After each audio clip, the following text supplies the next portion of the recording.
Hello there. Thank you for clicking on this video. Your time is valuable, so we are super grateful that you are giving our little channel a chance. Any feedback is appreciated. Enjoy the story.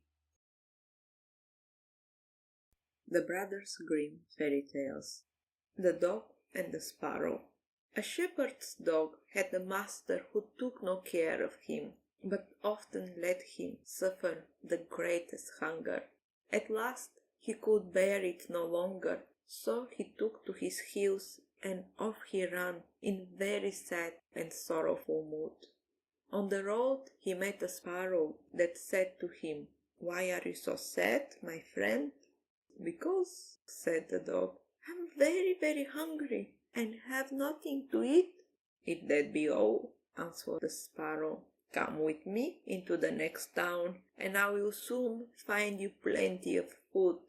So on they went together into the town, and as they were passed by a butcher's shop, the sparrow said to the dog, "Stand there a little while until I peck you down a piece of meat." So the sparrow perched upon the shelf, and having first looked carefully about her to see if anyone was watching her, she pecked and scratched at a steak that lay upon the edge of the shelf, till at last down it fell.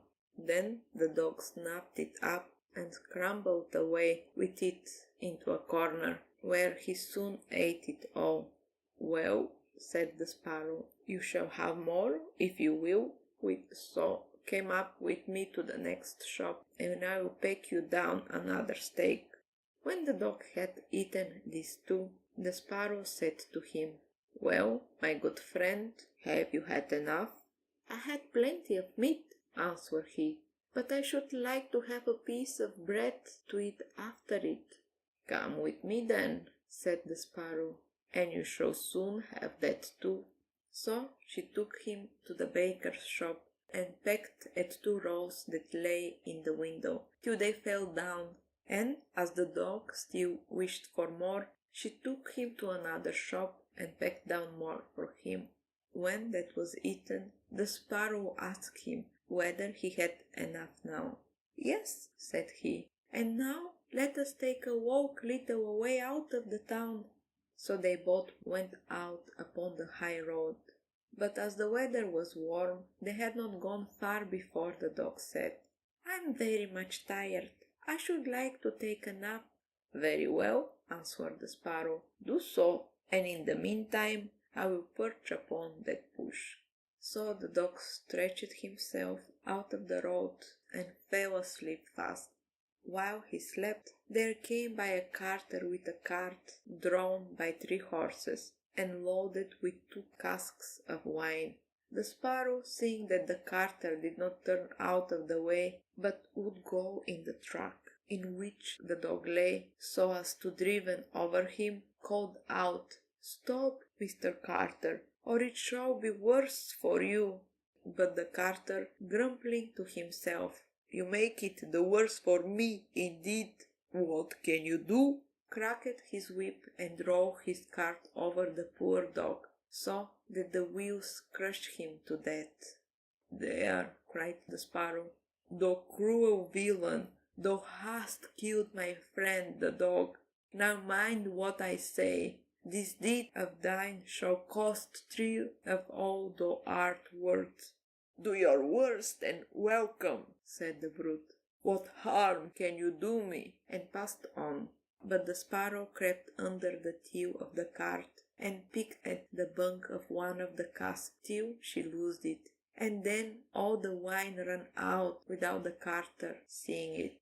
At last he looked around, and saw that the cart was dripping, and the cask quite empty. "What an unlucky wretch I am!" cried he.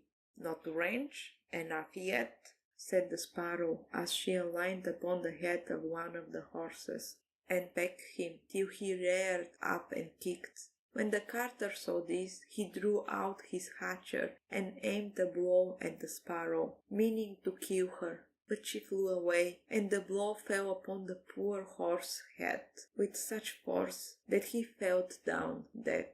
"Unlucky wretch that I am!" cried he. "Not rich enough yet," said the sparrow, and as the carter went on with the other 2 horses, she again crept under the tail of the cart and pecked out the bungs of the second cask, so that all the wine ran out. When the carter saw this, he again cried, "Miserable wretch that I am!" But the sparrow answered, "Not rich enough yet," and perched on the head of the second horse, and picked at him too. The carter ran up and struck at her again with his hatchet, but away she flew, and the blow fell upon the second horse, and killed him on the spot. "Unlucky wretched that I am," said he. "Not wretched enough yet," said the sparrow, and perching upon the 3rd horse, she began to peck him too. The carter was mad with fury, and without looking about him or caring what he was about, struck again at the sparrow, but killed his 3rd horse, as he done the other 2. "Alas, miserable wretched that I am!" cried he. "Not wretched enough yet," answered the sparrow, as she flew away. "Now will I pluck and punish 3 at the Tyon house." And the carter was forced at last to leave his cart behind him, and to go home overflowing with rage and vexation. "Alas," said he to his wife, "what ill luck has befallen me! My wine is all split, and my horses all 3 dead." "Alas, husband," replied she, "and a wicked bird has come into the house, and has brought with her all the birds in the world, I am sure, and they have fallen upon our corn on the loft, and are eating it up at such a rate." Away ran the husband upstairs, and saw thousands of birds sitting upon the floor, eating up his corn, with the sparrow in the midst of them. "Unlucky wretch that I am!" cried the carter, for he saw that the corn was almost all gone. "Not wretched enough yet," said the sparrow. "The cruelty shall cost 3 thy life yet," and away she flew. The carter, seeing that he had thus lost all that he had, went down into the kitchen, and was still not sorry for what he had done, but set himself angrily and sulking in the chimney corner. But the sparrow sat on the outside of the window and cried, "Carter, thy cruelty shall cost thee life yet." With that he jumped up in rage, seizing his hatchet, and threw it at the sparrow, but it missed her and only broke the window. The sparrow now hopped in, perched upon the window seat, and cried, "Carter, it shall cost thy life." Then he became mad and blind with rage, and struck the window seat with such force that he cleft it in 2.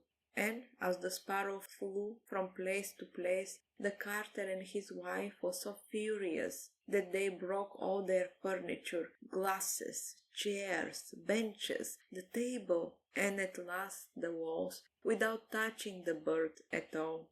At the end, however, they caught her, and the wife said, "Shall I kill her at once?" "No," cried he, "that is letting her off too easy. She shall die much more cruel death. I will eat her."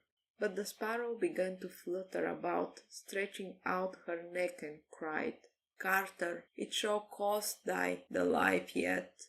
With that he could not wait no longer, so gave his wife the hatchet and cried, "Wife, strike her at the bird and kill her in my hands." And the wife struck, but she missed her aim and hit her husband on the head, so that he fell down dead, and the sparrow flew quietly home to her nest. Thank you for listening. Please subscribe, and if you like it, please leave a comment. Bye for now.